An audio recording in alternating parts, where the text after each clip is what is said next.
Cyber ठगों ने उज्जैन की रहने वाली एक बुजुर्ग महिला के बैंक खाते से 4.5 लाख रुपए पार कर दिए। हैरानी की बात यह है कि बुजुर्ग महिला से ठगी की वारदात 2 महीने पहले हुई और उन्हें इसकी जानकारी कल उस वक्त हुई जब उनका एक ऑनलाइन पेमेंट फेल हो गया। नानाखेड़ा थाना इलाके के बसंत विहार कॉलोनी में रहने वाली महिला की मां ने तो 2 महीने पहले एक कॉल आई थी। इनाम के 17 लाख जीतने की बात कही गई। एक लिंक पर क्लिक करने के लिए कहा गया। बुजुर्ग महिला ने वैसा ही किया, लेकिन इनके खाते में इनाम का पैसा जमा होने की जगह पैसे कटने का कोई मैसेज नहीं आया, ना पैसे जमा होने का आया। 2 महीने बाद जब उन्होंने किसी को ऑनलाइन पेमेंट किया तो पता चला उनके खाते से 4.5 लाख गायब हैं। महज 24 रुपए बचे हैं। बैंक में घटना की शिकायत की गई तो बैंक वालों ने भी 2 महीने पहले हुई ठगी की वारदात को लेकर हाथ खड़े कर दिए। अब बुजुर्ग महिला ने साइबर सेल में इसकी शिकायत की है। साइबर ठगों ने इस बुजुर्ग महिला को अपना शिकार बनाया। कॉल आया था तो बोले कि आपका इनाम खुला है, 17 लाख की लॉटरी खुली है आपके नंबर पे। आपके नंबर को हमने वो किया था तो उसका आपका नंबर साथ में आया, मोबाइल नंबर, तो उसमें आपको खुला है लॉटरी। अक्सर मैसेज आपके पास आता है, जो भी ट्रांजेक्शन आप करते हाँ, हो, करते उसका हैं, मैसेज नहीं आया, क्या कारण? उसका मैसेज नहीं आया तो बोले कि कुछ पता ही नहीं चला बैंक को कहाँ गया क्या। बैंक में किस तरह से आपको आश्वासन दिया गया? बैंक से तो मुझे कहा कि आप लेट हो गए, आप 3 दिन में आते तो और बैंक कुछ करती। अब तो आपको 1.5-2 महीने हो गए, तब हम कुछ नहीं कर सकते। कहाँ शिकायत की आपने? SBI मैंने अपने माधवनगर थाने में साइबर सेल पे वहाँ शिकायत की।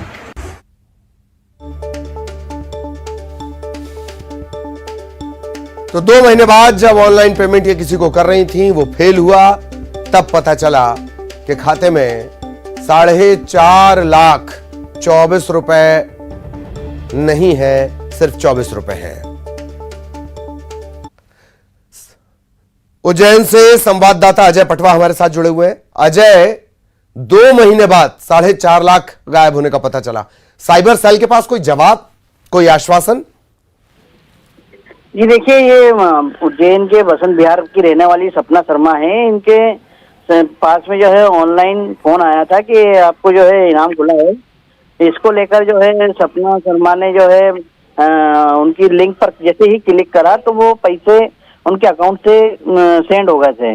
पर सपना शर्मा को कभी पैसे की जरूरत ही नहीं पड़ी। तो उन्होंने जब 2 महीने बाद जब ऑनलाइन जब किसी को पे करना चाहा तो उसके बाद उनको पता चला कि जब उनके अकाउंट से पैसे दूसरे के QR कोड पे सेंड नहीं हुए। तो उन्होंने जब अकाउंट चेक करा तो उसमें पता चला कि उनके अकाउंट में सिर्फ 45 रुपये बचे हैं।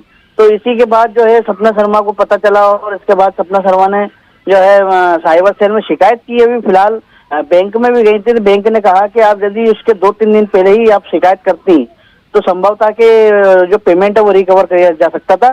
फिलहाल अभी साइबर सेल में शिकायत की गई है। साइबर सेल जो है इस पूरे मामले की जांच कर रही है।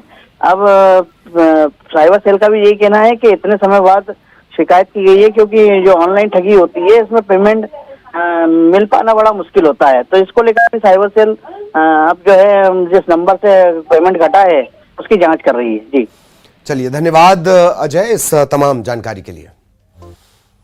इधर शिरोमणि अकाली दल के पूर्व प्रमुख और पंजाब के 5 बार के मुख्यमंत्री रहे प्रकाश सिंह बादल के निधन पर प्रधानमंत्री मोदी ने एक लेख लिखा है। ये कई अखबारों में छपा है। अपने लेख में पीएम ने लिखा कि वो भारतीय राजनीति के एक महान हस्ती थे, एक उल्लेखनीय राजनेता थे। पंजाब को ऊंचाइयों पर ले जाने में उनका बड़ा योगदान रहा। पंजाब की प्रगति के लिए अथक परिश्रम और प्रयास उन्होंने किया। कठिन दौर में राज्य को सहारा दिया। आज जो पंजाब की तस्वीर नजर आती है उसके पीछे उनकी अथक मेहनत और प्रयास की झलक साफ देखी जा सकती है। पीएम आगे लिखते हैं, आपातकाल के दौरान उन्होंने कांग्रेस के जुल्म और अहंकार को सहा, लोकतंत्र की लड़ाई लड़ते रहे। प्रकाश सिंह जी हमेशा सबको साथ लेकर चलने के पक्षधर रहे। उन्होंने पंजाब फर्स्ट और इंडिया फर्स्ट की बात सबके सामने रखी। पीएम मोदी ने लेख के अंत में लिखा कि उनका व्यक्तित्व हमेशा प्रेरणा का स्रोत रहेगा।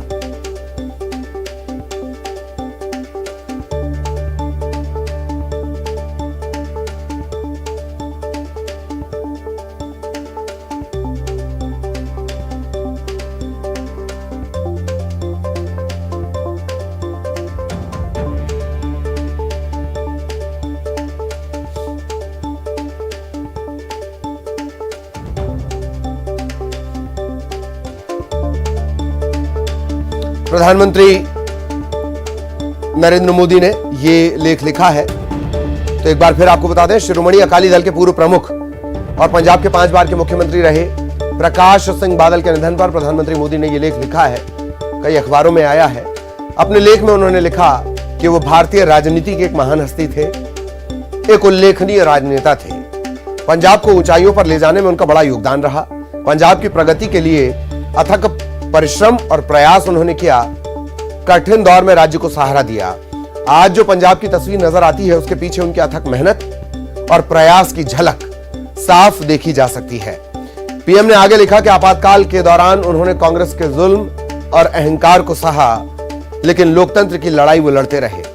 प्रकाश सिंह जी हमेशा सबको साथ लेकर चलने के पक्षधर रहे। उन्होंने पंजाब फर्स्ट और इंडिया फर्स्ट की बात सबके सामने रखी। पीएम मोदी ने लेख के अंत में यह भी लिखा कि उनका व्यक्तित्व हमेशा प्रेरणा का स्रोत रहेगा।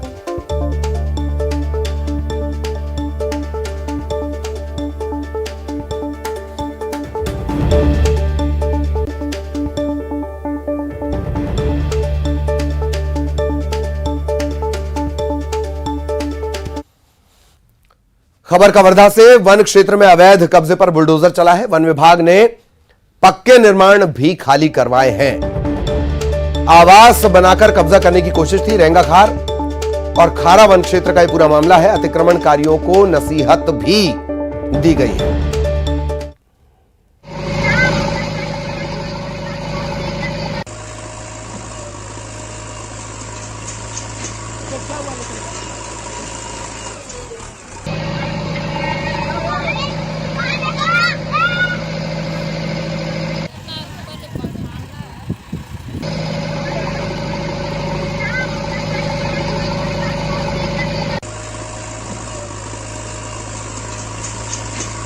तो रेंगाखार और खारा वन परिक्षेत्र का यह पूरा मामला। वन विभाग वन क्षेत्र पर कब्जा करने की कोशिश थी। निर्माण यहां पर करवा दिए गए थे, पक्के निर्माण तक करवा दिए गए थे। लोगों ने विरोध भी किया, लेकिन वन विभाग ने इस अतिक्रमण को हटवा दिया। कवर्धा का यह पूरा मामला है। वन विभाग ने पक्के निर्माण खाली करवाए हैं। आवास बनाकर कब्जा करने की कोशिश थी। सहयोगी मनीष मिश्रा हमारे साथ जुड़ रहे हैं। उससे पहले मैं आपको बता दूं, रेंगाखार और खारा वन क्षेत्र का यह मामला है। अतिक्रमणकारियों को नसीहत भी दी गई है। सहयोगी मनीष हमारे साथ जुड़े हुए हैं। मनीष, पूरी जानकारी विस्तार से। जिस तरह से अभी वन सुरक्षा सप्ताह का आयोजन किया जा रहा है, जिसमें जो वन अमला है वो पूरी तरह से मौके पर तैनात है और सघन जो है जांच पड़ताल की जा रही है। कहीं कोई अवैध कब्जा किसी तरह से तो नहीं है और कई बिंदुओं को लेकर जो है वन अमला जो है मौके पर मौजूद है। इसी बीच उनको अतिक्रमण की जानकारी मिली थी। हालांकि पहले भी शिकायत मिली थी, पर इस पर कार्रवाई नहीं हो पाई थी। लेकिन इसमें वन अमले को जैसे ही इसके पक्के निर्माण की जानकारी मिली और खारा और ये रेंगाखार वन परिक्षेत्र है, वहाँ जंगल में जो है अवैध कब्जा करने का प्रयास जो है कुछ लोगों के द्वारा किया जा रहा था, जिनका ना कि सिर्फ कुछ लोगों के द्वारा झोपड़ी बनाए गए थे, कुछ के द्वारा जो है पक्के निर्माण भी कर लिए गए थे। तो इन सब के ऊपर जो है कार्रवाई करते हुए बुलडोजर चलाया गया है और इनको जो कब्जे से है उनको खाली कराने का कार्य जो है वन अमले ने किया है। ललित जी जी, धन्यवाद मनीष इस तमाम जानकारी के लिए। मार्के की बात जो मनीष ने बताई, पहले भी जानकारी मिली थी, तब कार्रवाई नहीं की गई। आज ये नौबत नहीं आती। इधर दंतेवाड़ा नक्सली हमले में 10 जवान शहीद हो गए। किसी की मांग का सिंदूर उजड़ गया, किसी के हाथों की राखी छिन गई, किसी के सर से पिता का साया, किसी बुजुर्ग के बुढ़ापे की लाठी छिन गई। शहीदों के परिजनों में चीत्कार है। ये तस्वीरें देख लीजिए, कसेली गांव की तस्वीर है। कलेजा फट जाएगा। शहीद हुए 10 जवानों में से लखमू मरकाम भी था। पार्थिव शरीर घर आया। अंतिम संस्कार के लिए चिता सजाई गई। तड़पते रोते बिलखते हुए लखमू मरकाम की पत्नी चिता के ऊपर पहुंच गई, लेट गई। जिसके साथ जन जन तक जीने मरने की कस्में खाई गई हों, आज उसे ऐसे जाता देखकर किसका कलेजा नहीं फट जाएगा।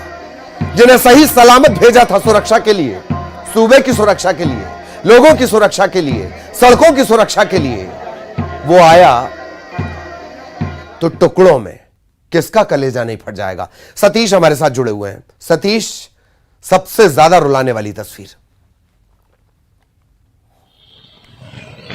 हाँ, दरअसल यह है कि लखमू राम एक शहीद जवान है और हमारे लिए वो शहीद है, उनके शहादत पर गर्व है। लेकिन वो किसी परिवार की खुशियाँ थी, वो किसी परिवार की जो है चिंता थी, और किसी परिवार के लिए जो है वो एक जिम्मेदार थे। और कहीं ना कहीं उनका पार्थिव शरीर जैसी गीदम की कसोली गांव में आया तो पूरा गांव उमड़ पड़ा।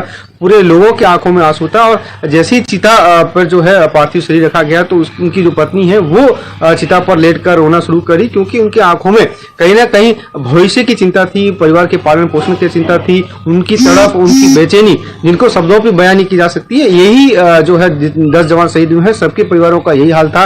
कल सुकमा जिले के जो मिरीवाड़ा में भी शहादत जो है जोगा सोड़ी है, वहां पे भी यही देखने को मिला। एक बूढ़ी माँ, जैसा कि हमने न्यूज 18 में जो है दर्शकों को दिखाया भी कि बूढ़ी माँ अंतिम समय में अपने बेटे का कैसे ख्याल रखती है, ताबूत के ऊपर जो है कचरा है उसको साफ करते रहती है, कि अंतिम समय तो अपने बेटे का कैसा ख्याल रखती है। उसका 4 साल की जो बेटी है अपने पापा की तस्वीर देखकर पापा करके जैसे ही रोती है तो जितने भी वहां लोग खड़े रहते हैं सबकी आंखें नम हो जाती है, सबकी आंखों से आंसू आ जाता है। ये वाक्य जो है सभी 10 जवान जो शहीद हुए हैं उनके घरों में देखने को मिला। और साथ ही साथ जो है वाहन चालक है वो भी, उसके परिवार में भी यही मातम छाया था। उसकी बेटी जो है वो जरूर वो बोल रही थी कि मेरे पापा कह के गए थे कि मैं वापस लौट के आऊंगा, मैं जवानों को छोड़ के लौट के आऊंगा, वो लौट के नहीं आए। तो कहीं ना कहीं सभी 10 परिवार की जो है परिजनों की जो चिंता है, कहीं ना कहीं जवान जब घर आते थे तो उनका चिराग लौट आता था, उनकी जो है परिवार जो है चिंता मुक्त थे। लेकिन अब जो है उनकी कमी जो है उन परिवारजनों की खलेगी। जी नहीं, बिल्कुल बिल्कुल, बहुत बहुत धन्यवाद सतीश। यही है वो दर्द जिसकी कोई सुबह नहीं, और यही है वो सवाल जिसका जवाब किसी के पास नहीं। बुलेटिन में इतना ही, नमस्कार।